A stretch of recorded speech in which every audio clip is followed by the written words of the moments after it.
So, good evening, everyone. So, I'll be going to explain you about the Sustainable Development Goal 15, life on land.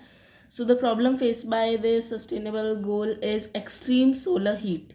The radiations coming from sun damage the soil, which leads to further, environmental change cycle that would affect some natural abiotic components that would lead to winds, then soil erosion, then loss of nutrients in soil, and so on.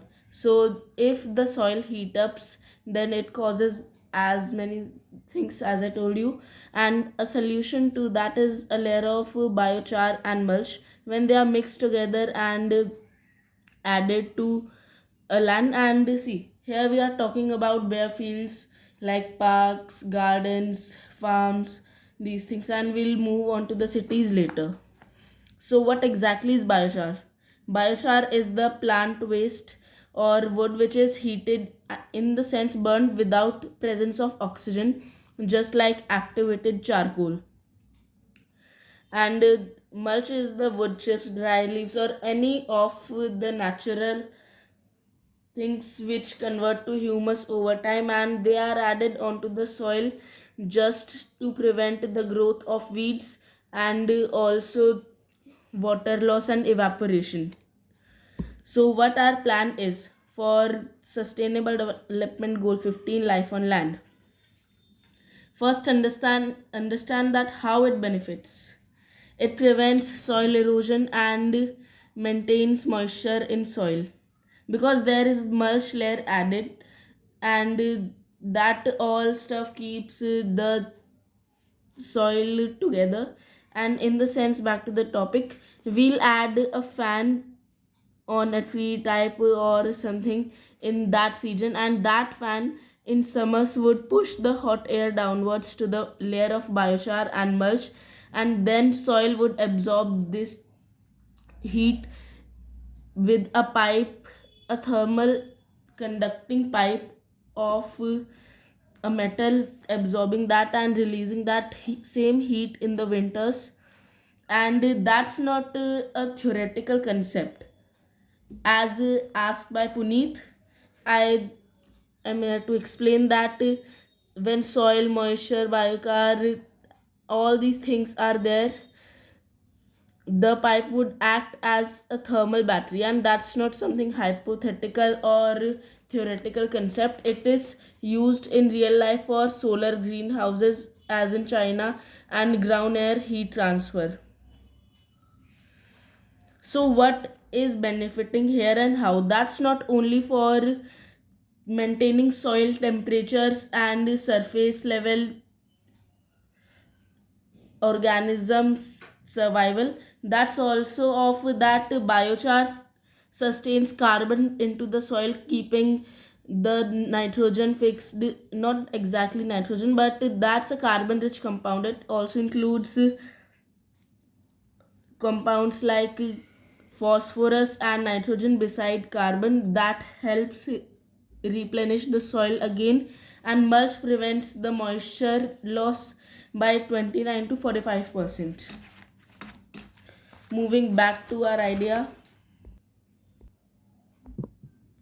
Yes, so this all could be used to develop a sustainable method to maintain soil temperatures and all these things, and this is something artificial, and it's still highly efficient, and there is a natural alternative that's temporary and can be supportive to this main idea of biochar and mulch, and that's a cryptogamic biocrust.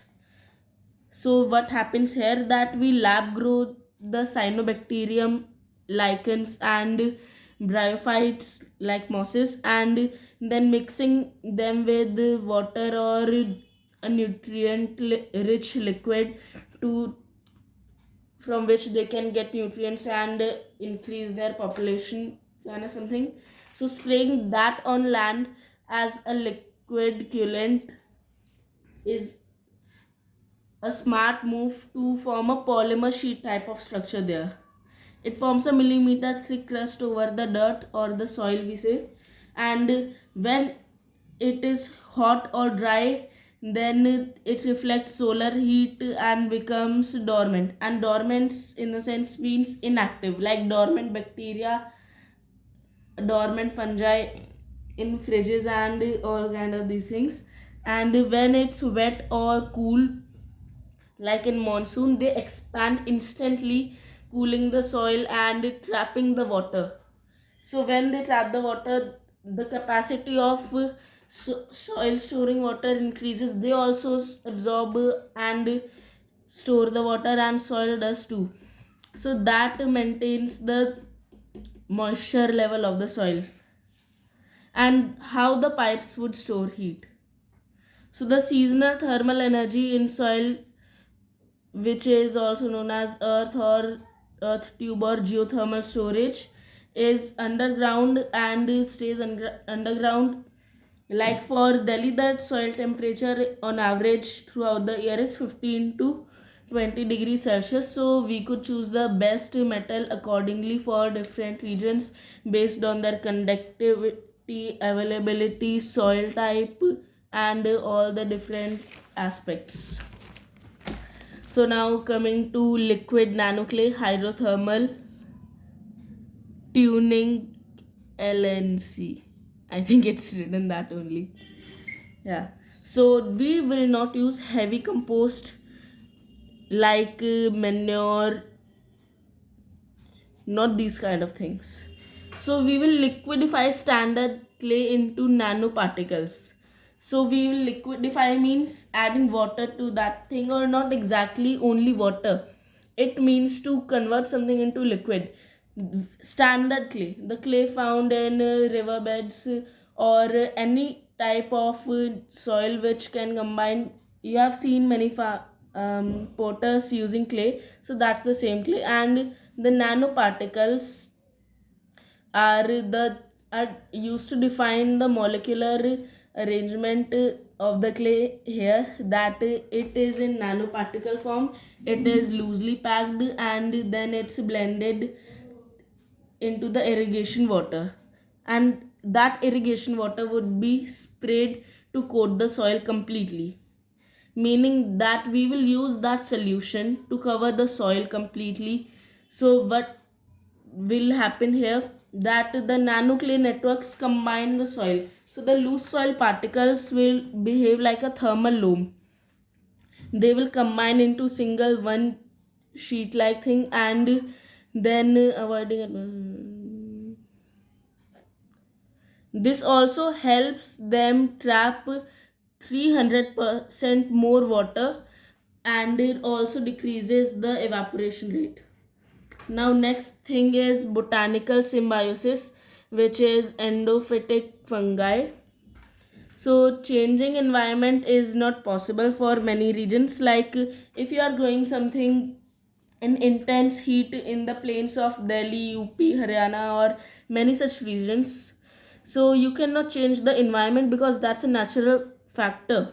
So we can make the ecosystem prefer those extreme conditions, and for that we will inoculate means similar to vaccinate, but it's not in this context. It means adding a foreign material or that kind of something, just like we use vaccinate word. So we will inoculate seeds with endophytic fungi. So what are endophytic fungi? Endophytic fungi are the fungi which are found in the regions which are prone to heat. Like if you go to a volcanic soil or a geothermal vent, the soil there and the plants or organisms in soil there would have capabilities to survive in those extreme conditions. So that's a type of fungi, endophytic fungi, that survives there. And when it is harvested from geothermal soils and volcanic soils in from their extreme conditions. Yes. So such example of endophytic fungi is Curvularia proberata. I hope I'm pronouncing it correctly. So how does this fungi work? So it lives inside the